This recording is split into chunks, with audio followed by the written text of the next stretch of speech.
Hello, and thank you for joining us for today's Consumer Research Lunch and Learn.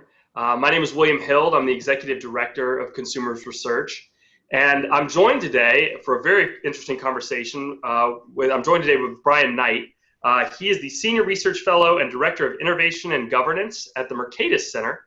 And we're here today just to have a one-on-one conversation to talk about what he uncovered and published in his paper, Private Policies and Public Power, when banks act as regulators within a regime of privilege. And that is quite a mouthful. The paper was published last year, October 2019, but I wanted to, given that we're about a year from when it first came out, I thought it would be a great opportunity to talk to Brian about this issue, because it's definitely an ongoing issue. And so, Brian, thank you for joining us today. Thank you for having me. Well, to get us started off, for those who maybe trying to unpack the title of the paper I just read off, what was the phenomena that you saw that caused you want to look into this issue in banking, and what was the issue that you found? Sure. So, what the genesis of this paper for me was in the wake of the Parkland school shooting, you saw a journalist at the New York Times wrote an article basically saying that if Congress won't regulate guns more strictly, banks can, right? So and basically that if banks want, they can impose a new set of rules on the firearms industry because they control, or they're an essential component of commerce. And in fairly short order, you saw Citibank make an announcement that they were going to withhold payment services unless a firm that was in the firearms business complied with certain requirements that were frequently more restrictive than what the law required. And then Bank of America announced that they weren't going to do business with firms that sold military-style rifles to civilians. And this happened, and my first reaction was, well, I don't know if that's really their role, but they're private actors, so what are you going to do? And then I started thinking about it. The thing about banking that it makes it somewhat unique is banking always was and probably always will be really wrapped around public policy and vice versa, right? Banks, unlike most other businesses, if you want to stand up a bank, you need the government's permission, and it is a somewhat subjective and discretionary decision on the part of the government as to whether or not they're going to let you get into business, versus getting a business license, which is generally granted as a matter of right and can be done in a day. Banks, I think all of us are familiar with FDIC insurance, right? The government is the insurer of bank deposits. Banks pay for that insurance. That's absolutely true. But there is a robust debate and some good evidence that, particularly in a crisis, that insurance is underpriced. You have the government providing a payment system that banks, and really only banks, get to use, right? So to do clearance and settlement and movement of money, many banks utilize the Federal Reserve's payment system. There's a private system out there run by the clearinghouse, but even the clearinghouse relies on Federal Reserve National Settlement Service. They have an account at the New York Fed, and so even there, the government is providing the baseline infrastructure. And then, of course, banking is somewhat unique in that there is a history of bailouts and barriers to exit. So it's not just a barrier to entry where competition isn't being let in, but barriers to exit where we will save banks who otherwise should fail, which deviates from the sort of traditional American model of a free market where you have low barriers to entry and really no barrier to exit. And if you fail, you go bankrupt, and that's that. And then banks also enjoy certain regulatory privileges over non-bank competitors in certain lines of business. So they can be more effective at that under the law than their non-bank competitors. So, looking at all of that, it was like, well, okay, does this, even if our starting point, and I think it's a very good starting point, is to say, as a general rule, you should not be required to do business with people you don't want to do business with, or support businesses you don't like. Like, I think that's a very good presumption. But do all of these government interventions in this market change that? Or should we think differently of it? So that was the research question that I and my co-author, Trace Mitchell, started with, is, well, what should we be thinking of this? And so we did research about at least, and we don't claim that this is exhaustive, it's not, but the sort of scope of privilege that's granted to banks, and are there reasons why we should be skeptical or concerned about this? And I do think there are. And then we try to propose some possible solutions with the understanding that we're dealing in very much a second or third or fourth best world. Mm-hmm. So if I'm hearing you correctly, what you're saying is, normally if we went into, an ice cream store or something like that, and the question was, well, why don't you have any Rocky Road? And they said, well, we don't like Rocky Road. Like, we personally don't care for it. You go, okay, well, it's their ice cream shop. But we should be a little bit more skeptical when we see banks make decisions like that as to what they're going to, what types of products they're going to service. I shouldn't say products. What type of companies they will provide services to, when what they're announcing is that they're trying to take their involvement in something in the market off. So like, it's a little different if you went and said, well, it turns out our bank won't do business with somebody who serves Rocky Road, right? And you'd say, well, again, that's it's a private company, they can do as they please. But it sounds like when you looked into it, there's a number of carrots and sticks that exist in the banking industry that is different than any other industry. And obviously there are licensor, requirements for a lot of things. But as far as both having, a carrot and a stick approach with the government and a relationship that's like symbiotic in many ways, it sounds like this is farther than any other type of business. Do I have that correct? That it's not just subsidies, it's not just regulation, it's a combination of both, where really to get much done and to stay in business, you need government support, you need sort of the fair favor of regulators. Do I have that correct? Yeah. I mean, I guess the way I see it, and I don't want to say that the banks are the most like this, because then someone will point out another industry I'm not aware of, and I will look like an idiot. But so let's just say that if you picture like a spectrum, they're way to one side, and so and it's always been that way, right? There was acknowledgement that banks could be very valuable to facilitate a national economy. But there was also a lot of skepticism and concern about granting bank charters because of concerns around both sort of safety and soundness, but also, you look back to the early part of this country's history, there's concerns about like, well, wait, how much power are we giving the holders of these charters? What are they going to use that power for?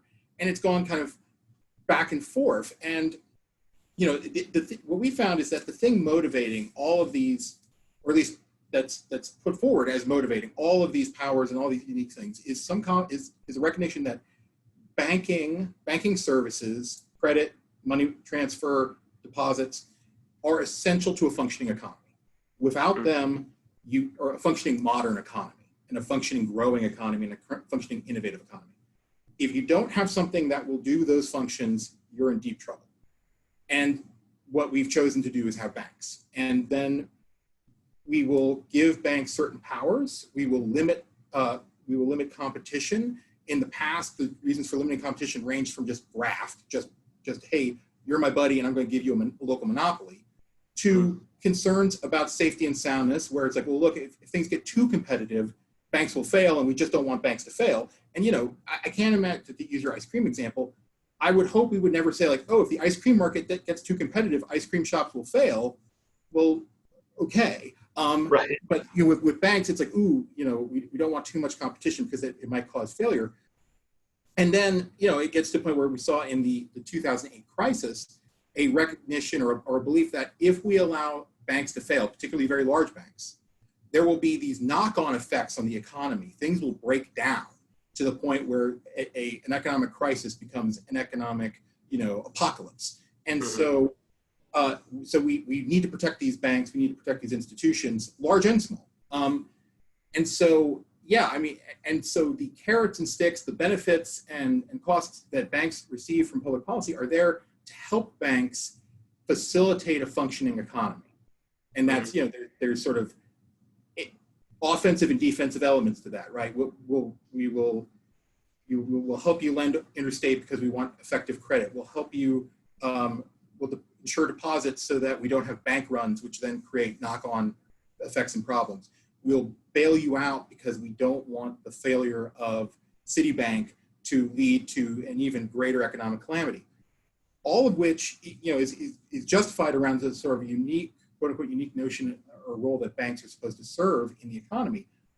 What's missing from that, and I should have really emphasized earlier, is any notion that, well, one of the functions banks should form is serving as a de facto regulator, right? So, Citibank and Bank of America, when they made their decisions, and it isn't just firearms, it's a host of other industries, and you see them being lobbied about, say, carbon issues or whatever, is we are making this choice not because we think that firearms or whatever are unprofitable, but because we want to see a change in the downstream market. We want things that are currently available to become less or not available. We want things that are currently maybe in our mind underused to be used more, so renewable energy or whatever.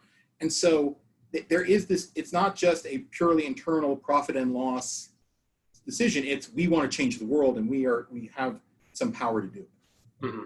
And connect that, you alluded to it at the beginning and then you just did again there. Maybe explain for our audience the transmission mechanism by which a bank deciding that they're not going to do business with a type of industry or even, like you mentioned, specific products that they won't allow to be sold by retailers that they're working with. Could you explain a little bit about what's the transmission mechanism? Because you say, okay, we'll just go get a different bank.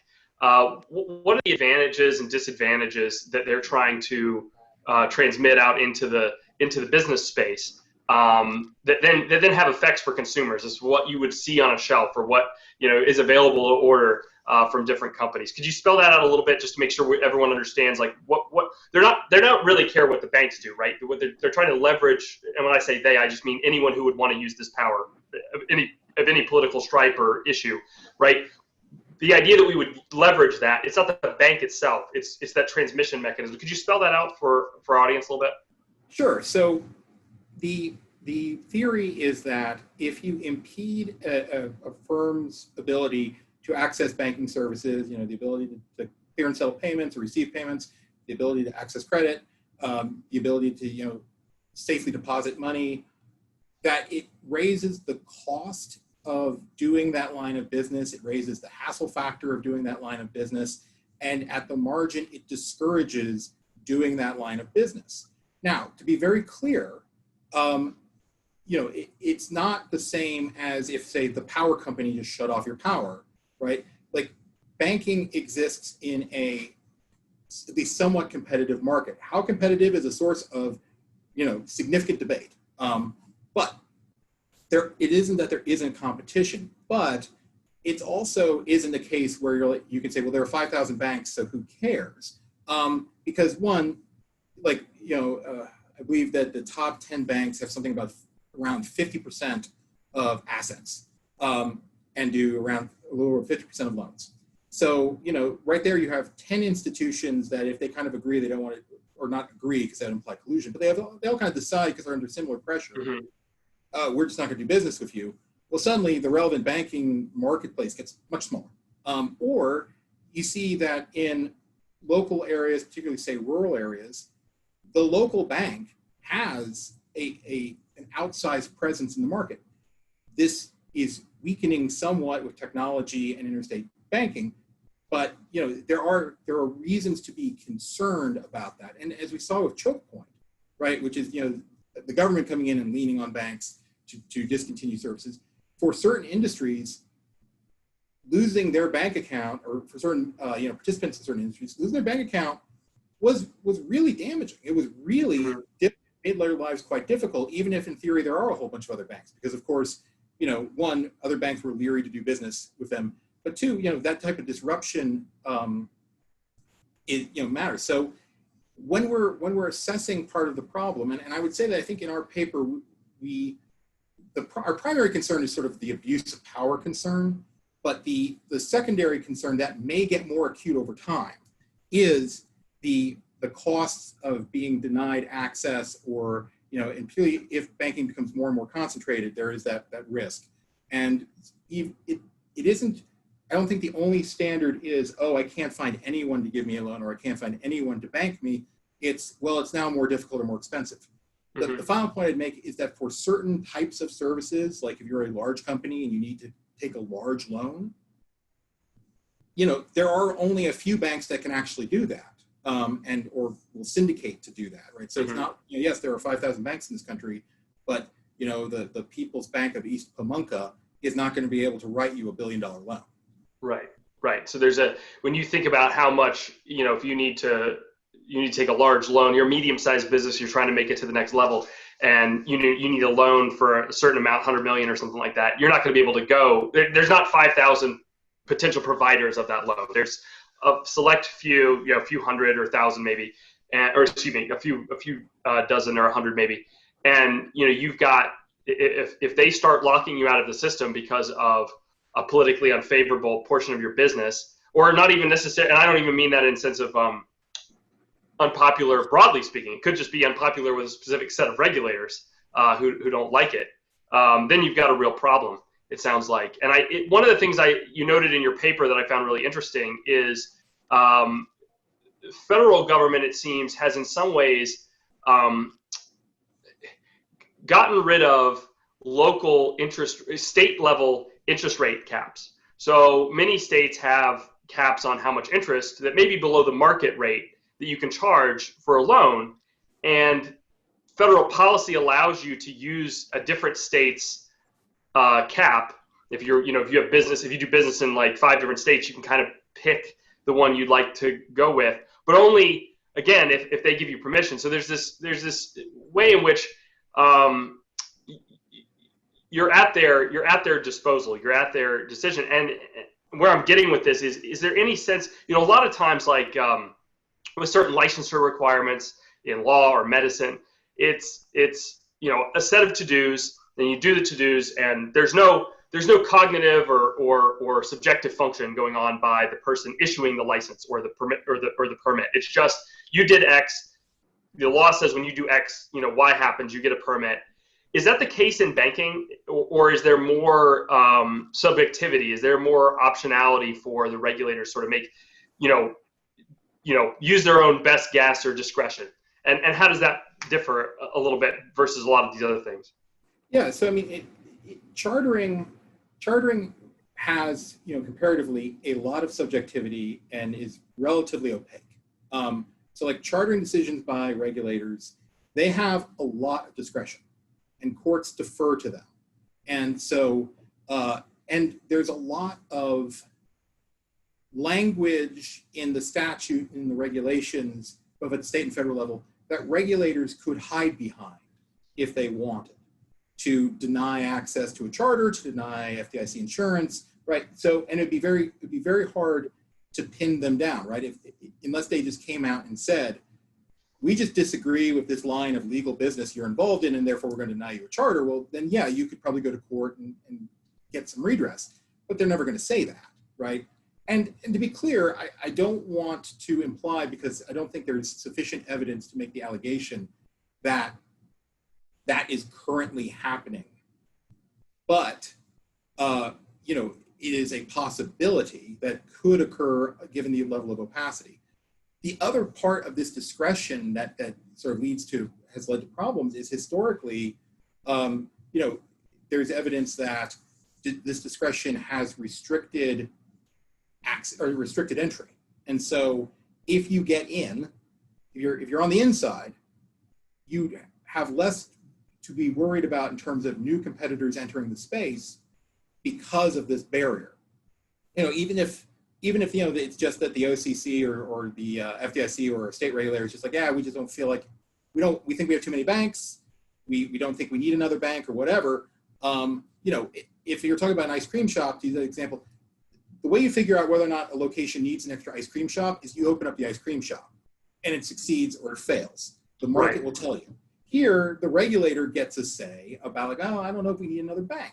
And there have been times where the regulators have been more restrictive and times where the regulators have been more open, but you still have that discretion and that opacity. Right. So it's not as clear as it is like if they denied for some odd reason. You pass the bar. I'm an attorney, so I'll use that as an example. But you pass the bar, right? You get the score you're supposed to get. You send in all the paperwork, and they just said no. You would have obvious redress because they had violated, just like I said, a to-do list basically of what you needed to do to pass the bar. But in the banking regulation, there sounds like there's so much going on. There's a lot, like you said, a lot more opacity, and increasingly, it sounds like there are more and more calls to use that opacity openly.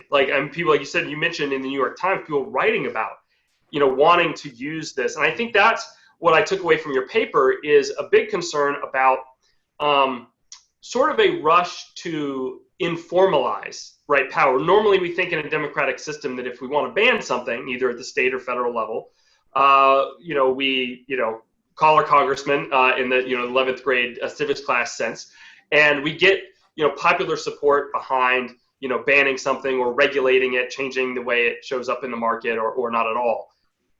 It sounds like this is a different, not just a different approach, but ultimately it's people are now intelligentsia, members of the intelligentsia, the elite, are calling for power to be informalized, in the sense you wouldn't even know who is in charge of making the decision because there's so many different entities at work in the banking system.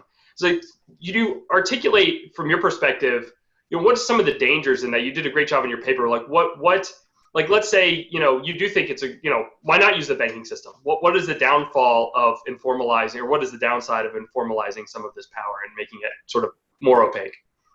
Yeah, so I think you're right in that we are seeing now a period where people are calling upon, companies writ large, but banking certainly very much included, to change who they'll do business with, not on the basis of profit and loss or, will this person pay the loan back, but this type of thing is bad, right? Like, it creates too much pollution, or it's dangerous, or it's just wrong. And the concern, as it seems to me, is that, and some folks are quite explicit about this, that people are saying, well, look, if I can't win at the ballot box, right, or if I did win the ballot box, I'd probably lose at the Supreme Court. But you know what? If all the banks refuse to do business with these firms, or most of the banks, or enough banks, whatever, then it just withers and dies, right? And so, yes, technically it's legal, but de facto it's inaccessible. Mm-hmm. And there are a host of problems with that, just sort of generally, regardless of the industry, and about like whether or not it's appropriate for commerce to be the place where we fight out these regulatory battles. Mm-hmm. I think it's doubly problematic with banking because so much of a bank's ability to function, so much of their market power, so much of their ability to do what they do is provided to them under public policy for reasons that are not consistent with the idea of them being used as a conduit of coercion. And so if we are, if you adopt the model that we as the American people have kind of made a deal with banks that we're going to let them operate in not a truly free market, and we're going to provide them with these assistances, and we're going to bail some of them out. And it's not just big banks that get bailouts, to be clear. Quite a few small banks also got bailouts under TARP. But why are we doing all this? Well, it's because banking is essential to a functioning economy. Well, okay, cool, but the functioning economy is determined, the scope of the functioning economy is determined by what people want to buy and sell, and what through the legal and regulatory process we decide is legal or illegal, subject to constitutional limitation. Mm-hmm. And banks are kind of downstream of that. And right. If they, either because of their leadership's opinion, employees' opinion, interest groups' opinion, other large customers' opinion, say, okay, well, look, you need to turn off the crimp the hose for this legal but we don't like it industry, then the question is this an appropriate use of the power that we've given banks? And so, I'll say that, and we mentioned this in the paper, this concern about the use of banks as a conduit of coercion is not new. And, for example, in the 70s when they were doing the amendments to the Equal Credit Opportunity Act to include, among other things, religion as a protected class. This is also during the period of very heightened tensions between the Arab states and Israel and all that. And a member of the Department of Justice in his testimony pointed out that one of the nice things about making religion and national origin protected classes is it would alleviate the threat to banks that Arab governments or Arab state-owned businesses could leverage the fact that they do a lot of business with these banks to say, in effect, well, if you want my business, you can't do business with them. Making religion and national origin a protected class allows the bank to say, I'm sorry, I can't do that. Neither can anyone else. So if you want to be banked in the United States, you're just going to have to deal with this. And so recognizing that the possibility of banks as a conduit of coercion from, either internally directed or externally directed isn't new. We're just going through another phase of it. Right. And so it sounds like, like you're saying, this has been an issue before, and we've come to certain, ways of putting the banks in a position where they're not as pressured, or kind of insulating them from some of those pressures. And it sounds like this is another potential way in which we might need to be looking and thinking through how, even assuming that we did, want banks engaging in this type of behavior, which I think is unlikely. We have all kinds of questions as to when it's being used in good faith and bad faith, it sounds like. So, for example, Consumers Research is a consumer protection organization. We see ourselves as sort of a neighborhood watch in the market trying to look out for consumers' interests. And often, the businesses that provide goods and services in the market to consumers are to their benefit, right? They're out there trying to do their best to provide, good products and good services and do a good job, because that's how they stay in business and that's how they grow. Oftentimes, other businesses can succumb to the temptation to use, I'll just use an idiom, dirty tricks, effectively, to try and instead of competing in the realm of quality and price, to compete in the realm of lobbying and regulation, and to disadvantage competitors that they have. And strangely enough, this sounds like a whole new front in that fight, or in that a whole new opportunity, it sounds like, where you could have a producer, a large market force, like a large company, right, who, I'll give you an example. We could, you've got the major social media companies that are, multi-billion dollar, billion dollar firms, sometimes, $100 billion firms. And obviously their banking services are very valuable, right? Whoever gets that, or them as a client, is very valuable to banks. And so you could foresee a situation where if there was a competitor that launched that the social, an existing social media network feared, or social media company feared, they could come up with all kinds of excuses with, Citibank or JP Morgan, whoever they're banking with, say, we might have to consider working at a different, working it out with a different bank, because, you're doing business with this other platform. And they obviously wouldn't come and say, well, the reason is that they're competition, we don't like competition. They would come up with some reason why, oh, well, they let people on, any kind of disagreement in their policies as to what's allowed to be discussed on the platform could be used as an excuse as to why, we can't do business with the same bank that does business with this other platform, because they took a different position on this, what's allowable on the platform, and that's immoral. And so we need you to kick them off of your banking services. And so you could foresee a situation in which even if you like the idea that we would use this as some sort of public policy, it ends up being a way for bad faith actors to keep goods and services out of the hands of consumers. And so, I guess obviously that's a long statement. My question would be, what potential solutions do you see to this? I mean, you mentioned some of that with what we did to keep Arab states from being able to unduly influence our banking system. Are there other areas we could reform some of the banking system? That you would suggest that might be workable? Yeah, well, okay. So that last phrase maybe throws a little bit. Come with ideas, none of them workable. Yeah. Okay, well, okay. So I'm going to range from, we talked about some ideas in the paper. I'm going to range from the sort of like most philosophically desirable by me and my co-author, but we recognize probably least workable, to most workable, least desirable. Most desirable, least workable would be, look, make banking a truly free market, right? If our concern is the public power being utilized to push private preferences or private de facto regulation, you take away the public power, and then by definition, any market power that's being used was earned in a free market. Now, whether or not large, high market share firms should be allowed to do this type of thing, even absent government intervention, is a very interesting question. We didn't look at that. That's another paper. But here, what you could do is you could make banking a truly free market, or you could dramatically expand access to all of these benefits and subsidies. So at least everyone, suddenly there are a lot more banks or firms that compete in banking services on basically equal terms. But of course, first, politically, that's probably a non-starter.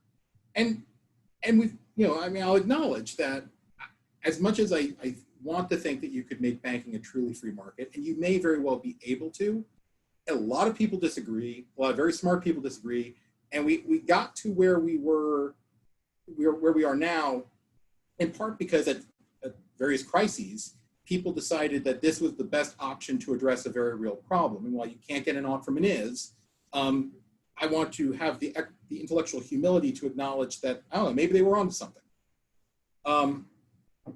Okay, so in the middle ground, what you could say is something along the lines of, well, look, bank, if you want to play private regulator, that's okay, but you can't use these public benefits. You can use alternative privately provided benefits. So you don't get FDIC insurance, you have to go get private insurance.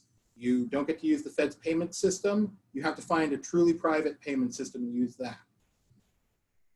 And that has the advantage of, because we should back up for a second. I should back up for a second and acknowledge something here, which is that one of the countervailing forces here is this notion of freedom of association, and that's very real and that's very important. And I don't want to give it short shrift. Freedom of association is very important, but it's not all important, right? Like, it does have to be balanced in other ways. And of course, again, when you get into the government provided power, that adds a wrinkle of well, is this why we gave you this power, or are you misusing it? Mm-hmm. But anyway, so this scenario, what it allows people to do is it allows people to say, okay, fine, we're still not going to do business with these other firms because we just don't think this type of product should be available to people. We want to push a world where that type of thing is not available. But we will go and we will get private insurance, and we will go get a private payment system, and we will not get bailed out and whatever. Mm-hmm. Cool, that would be great. But there are problems there too, in the sense that, one, not all of these public benefits are really susceptible to being carved off, right? Payment or deposit insurance, that's theoretically easy to carve off. Mm-hmm. Are you going to but what about the charter? What about the investor expectation of a bailout for a sufficiently large firm? What do you do about those?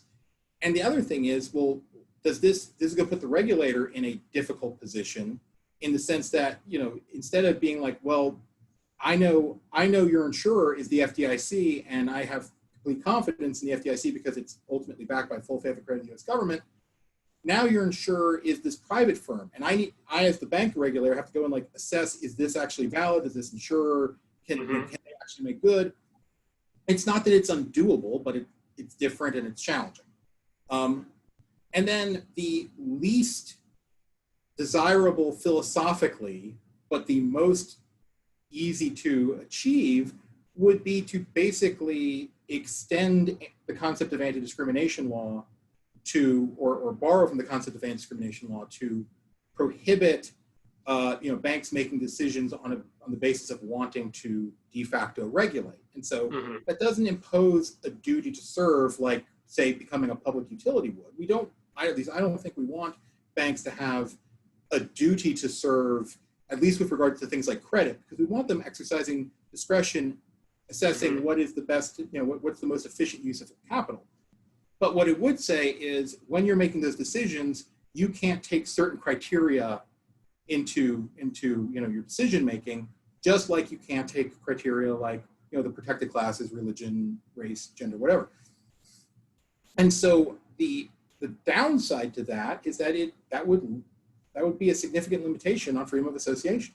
Now, the side point to there is that freedom of association is maybe a little tricky to assess, certainly for like a large bank or a public bank, because like whose freedom of association? Is it shareholders? Is it employees? Is it depositors? Is it management? Like who's the relevant party? Much easier, say, if I think it's Bird and Hand, the Amish bank, right? Like that, all the customers are Amish, everyone involved is Amish. That would be easier to figure out. But you do limit freedom of association, but it's relatively simple it's a relatively simple rule. It applies across the board.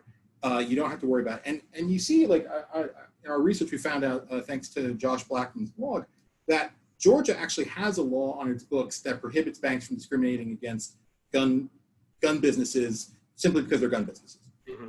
Now, the challenge then becomes an enforcement question of, well, if I got rejected, is it because I am a gun business, carbon business, right.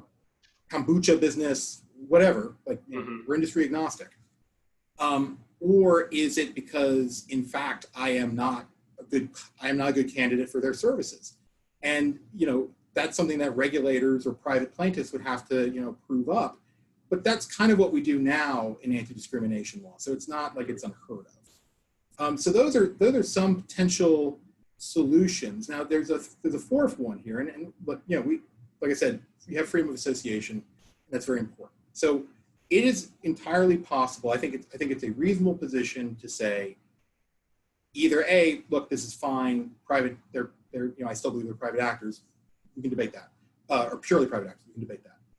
Or I think it's reasonable to say, look, the cure would be worse than the disease, right? If we actually made a change, like, yes, this is bad, it's bad, they shouldn't do it. But if we were to make a change, it would be so burdensome on, freedom of association, so burdensome on allocation of economic activity. It would open up a door to further government abuse. Like, I think that's a defensible position.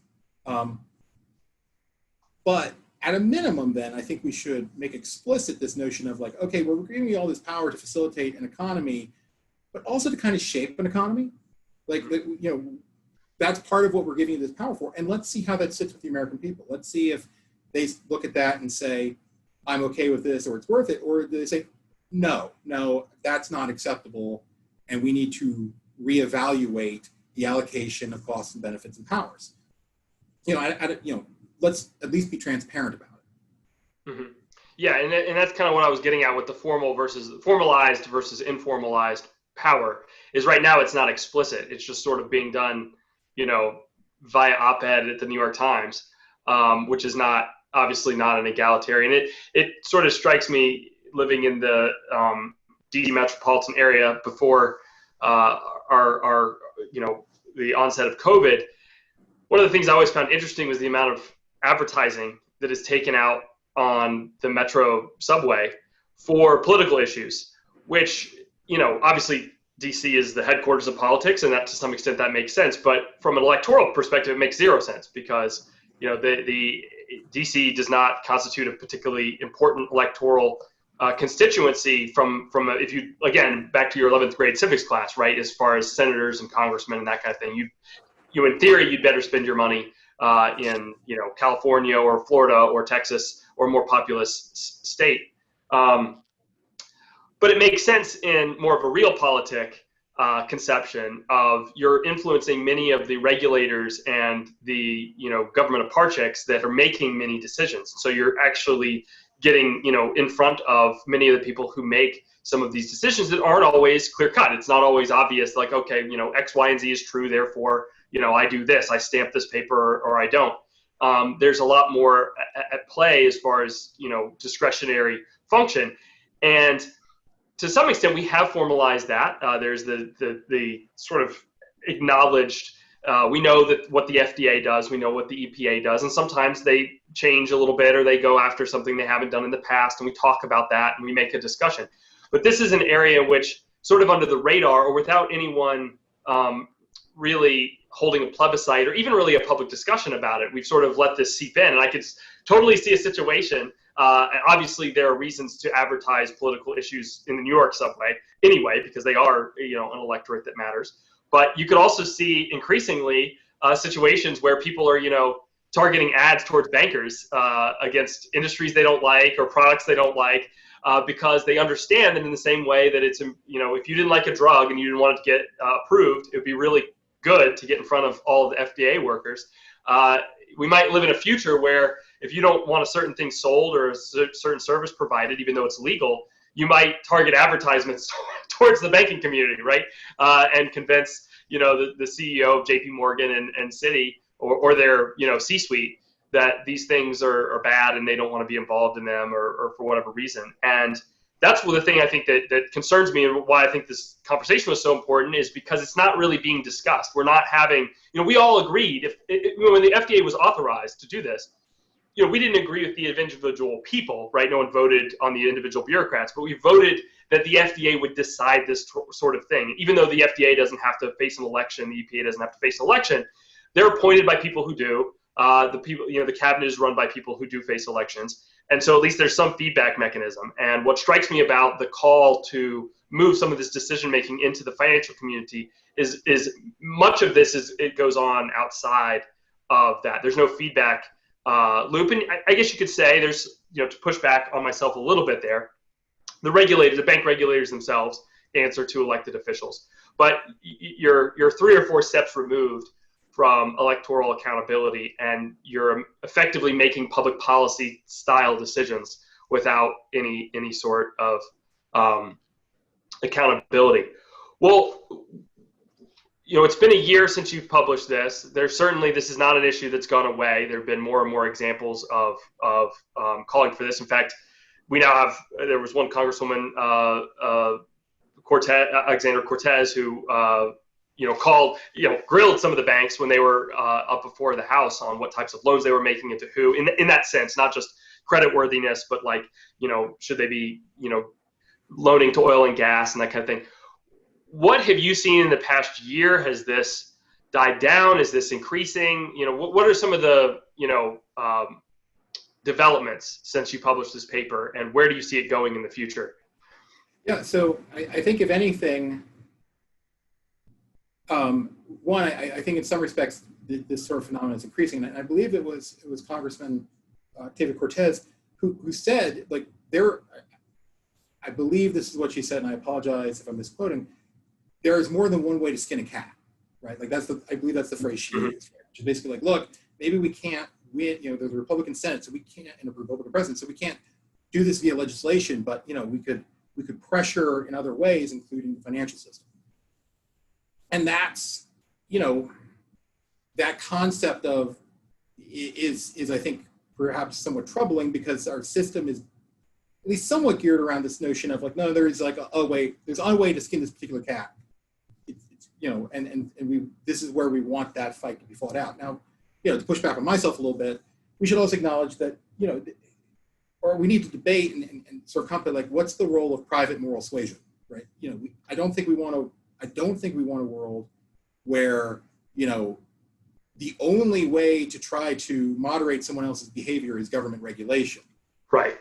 But where's that line? And that gets into the question of where's the difference between persuasion and coercion? I mean, I think it's far less objectionable if Citibank wants to run ads supporting gun control, for example. So long as they're, fulfilling their obligations to their shareholders, fine. You can do that. There's nothing wrong with that. And I would think it would be very objectionable to make a bank pay for or sponsor something donate to a cause that they disagree with. But the provision of these economic services are generally not considered to be speech, and they're not generally, it's more standard commerce. So to get back to the question, right, I think you're seeing more pressure placed on financial institutions to push for change, including by withholding services. I mean, you had the you had I believe it was the CEO of Citibank, right, relatively recently, that banks need to be part of the climate change discussion. They need to be part of the climate change solution, up to and including walking away from clients. And Bank of America recently was part of a group that came out with this sort of formalized ESG framework, environmental, social, and governance framework, for driving investments into good companies. And I also think you're seeing something of an increased pushback. Like there was some legislation introduced in the Senate that would cut off access to the discount window and the payment system, the Federal Reserve discount window and payment system, for banks that refused to do business with gun companies. Now, and we gently critique that legislation in our paper by pointing out that the issue is bigger than gun companies. Like, we should be just as concerned, like whatever industry you love, if you're an industry you hate, right, you should be just as concerned. Right. But, everyone's under different incentive structures and are different goals. So, that just kind of reflects, and this came from Republicans, right? So, Republicans who you generally expect to think, well, private sector, private industry, government hands off. But there was this acknowledgement of like, well, yeah, but you get access to these government services for a specific reason, and we don't think this is the reason. In fact, we think maybe it's contrary. So I don't know. I do think it's kind of interesting, and I haven't made a formal study of this, so I could be wrong. It seems like, it seemed like there was a fair amount of rhetoric expressing concern from the left, expressing concern about the power of Wall Street. And that seems to have ebbed somewhat, and now it seems to be more pressure on like being a good, responsible corporate citizen. Mm-hmm. And then on the right, I think you see more of an increase in this, in a belief that like, well, okay, maybe our prior is free market, free market's largely untouched, but is this really a free market, and is it really doing what we want it to do, and how we justify the departure from the traditional free market, or is this a misuse? Mm-hmm. Well, that kind of leads. So we've had an audience question here. I want to make sure I get to that. And if anyone else wants to ask a question, I think there's a button at the bottom of your screen, if you move your mouse, that should allow you to ask a question. But you talked a little bit about this at the beginning. Obviously the whole point of this was the carrot and the sticks that regulators have to regulate banks. But an audience member asked, if enough companies lose their ability to bank at current banks, what's to stop someone from enterprising individual from opening a bank just to serve those disaffected businesses? So like walk us through a little bit of like, obviously not, banking regulation is fairly complex. So I know it could be a very complex question, but just the basics, what would you have to do to start a bank, and where might they hit some hurdles that would make that difficult? Yeah, so let's talk about the regulatory hurdles and then the practical hurdles.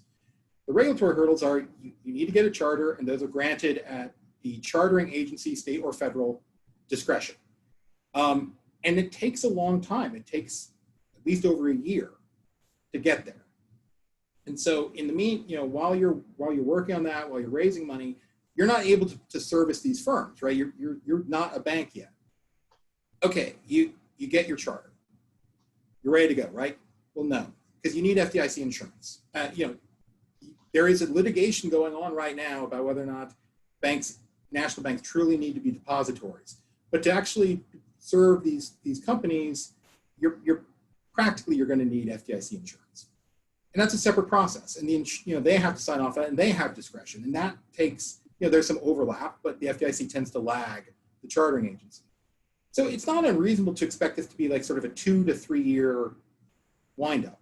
So how many of those firms that have lost banking services are still around after 2 to 3 years? Not that many. Significant attrition. Then you get into sort of the practical question of, are these firms, is there enough of a market here? Are these firms sufficiently, can you cobble together enough of a market to be a viable business serving just these firms? And that's a very real question. I mean, I think there's something of a misunderstanding about some of these firms that are sort of disfavored. A lot of them aren't very large. They're not they're not the firm's like most profitable or the bank's most profitable customer by any stretch.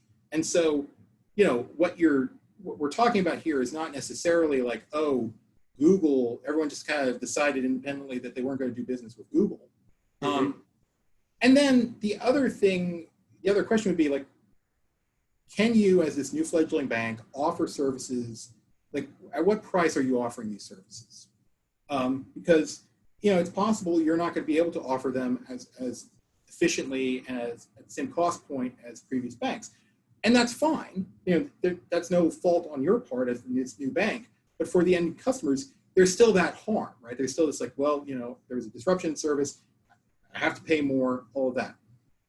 And so, all of which is to say, this is an area where I think we should be relatively more skeptical that the market is definitely going to just kind of adjust, right? It might. I don't want to say it won't, but if it does do that, it will probably be as a product of existing banks picking up new clients, which can happen. And then you get into the question of, well, does everyone find a place to sit, or is this a scenario where the type of service you need from a bank, and this is, like I said, for like really large loans, can you get enough people who will do business with you? And then, there is the possibility of going overseas, and there are Chinese banks and stuff like that. But even then, it's like, well, is that really desirable? Right. There seems to be a lot of other public policy and just general like societal issues with shipping a bunch of our companies into overseas, international banking. Yeah, though I will say, I think maybe the question behind the question, as we point out in the paper, the sort of pure market power, economic like cost of services argument, it exists. I don't think it's necessarily a live question now, except in some relatively limited but very real cases. But it's a thing we should be mindful of, particularly if banking continues to consolidate. And there's all types of reasons why banking might continue to consolidate. Like part of the reason why America has so many banks were public policy choices early on to have a bunch of teeny tiny banks rather than what might make more economic sense. So I don't want to say that all consolidation is bad or a product of undue government influence. Some of this is probably natural. But then if you have fewer players and fewer potential points where you could land, then if you start being shut out, it might become more of an issue. I would say that the big issue today, the area where I think that the concern is more merited today is on the abuse of power question of like, is this why we give you this power? Is this why we give you this insulation? Is this why we've protected you in the past? So that you can fulfill this role in society versus enabling an economy. Yeah, no, that makes a lot of sense. Sorry, I was just checking the questions here. And actually, you already answered. Somebody responded about asking a question about foreign banks potentially providing those services, and we talked about that. One thing we didn't get to, we've got only about 7 minutes here before our hour's up, but and I didn't get any. I don't have specific examples of this, so sort of notionally remember that I've heard that some of these instances have occurred. But from a consumer perspective, so far we've talked about in terms of banking, regulators, and then banks responding to that, cutting off the provision of goods and services to the market. In other words, consumers not being able to find certain goods on the shelves because of what banks do. But obviously there's also the potential, at least, if this was to continue, for individuals themselves to be cut, the banking services themselves as the good or service that would be cut off from consumers or specific consumers that maybe aren't favorable. And do you have any, it's sort of an open-ended question, and if this is too treacherous to wade into, feel free to pass, but do you have any thoughts on, do you see that as a potential risk that we might be hitting? It may not just be like gun manufacturers or fireworks, Operation Choke Point, it was fireworks. I don't want to make too much of, this is just about guns. But is there a potential like where this could increase, where it's like, why are you, letting, you could see a situation where a congresswoman is asking them why a specific person is allowed to bank at Citibank. Is that a possibility, or are there controls in the system that maybe we haven't talked about that would prevent that? I don't believe there is any present control that would preclude a bank from firing a customer unless the motivating factor was that that customer belonged to a certain protected class, right? Right. And so in theory, you could have that scenario where a person gets rendered sort of persona non grata. And depending on the nature of that, that might be, you know, a mild inconvenience or a serious inconvenience, right? Because I guess it depends.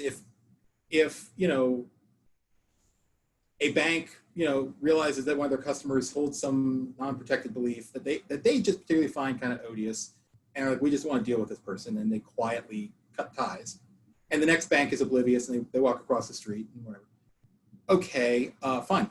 If that person is, you know, if it's a member of Congress saying, look, why are you banking Joe Smith? You know, Joe Smith is odious, and Joe Smith may very well be odious, right? Like, you know, they're definitely, you know. Well, then not only is the bank that's getting raked over the coals going to think twice about banking Joe Smith, but every other bank could be like, well, do we want to be the ones who get yelled at for banking Joe Smith? Right. And, you know, unless Joe Smith is a very, very, very wealthy person, their account probably isn't worth it, right? It's just not that profitable. So a rational person or rational bank leadership, even if they are in fact neutral, might just say, well, it's just not worth it to us to bank Joe. It's not a profit maximizing act to bank Joe Smith. And so, yeah, there is that concern. I too am not aware of any specific incident. Hopefully I don't lose my bank account over this, but you know, but you know, it is the type of thing that could potentially occur. Well, good. Well, we're about up on the hour now, so we'll probably cut it there. I'd like to thank you so much for joining us. This is a really interesting conversation. Certainly something that we will undoubtedly have you back on. I don't see this going away anytime soon, and given the political environment and sort of unfortunately the increasing polarization that we're seeing across the country now, it's moved into the realm of the provision of goods and services, right? It's not just about politics. It's now about what's on the shelves when you go to the store. So thank you so much for joining us, Brian. Thank you for your paper and your research in this area. Our audience, thank you so much for joining us today. We always appreciate this. We can find video of this and audio will be up on our website shortly. So if you missed part of it or want to listen to it again, check out there for that AV. And we will see you probably next month for another one. Thanks, guys. Thank you for having me.